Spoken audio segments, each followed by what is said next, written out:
नमस्कार जय बाबा बरला बालुकेश्वर मु बरला बालुकेश्वर सेवक संदीप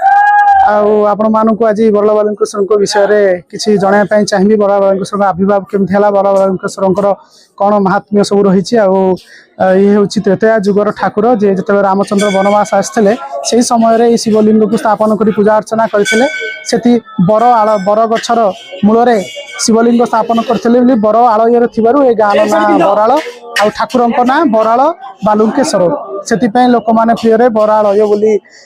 डाक प्रभु को उच्चारण करती प्रभुंर बहुत महात्म्य रही आठगड़ राजा झील को प्रभु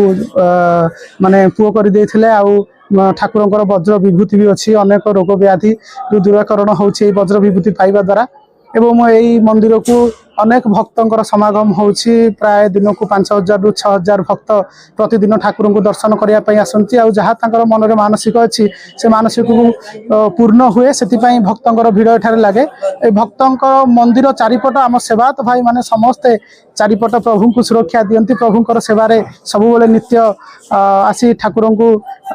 सजैवा बेश करवा ठाकुर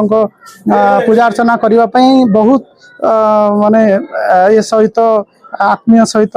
सब बेले जड़ित होकर प्रभु आम सहित था से आम समस्त भक्त मान को भी माने बहुत बहुत धन्यवाद देवु बहुत बहुत धन्यवाद देवु कहीं आपण आसिक आम मंदिर रे सब बेले मंदिर को आसुँच मंदिर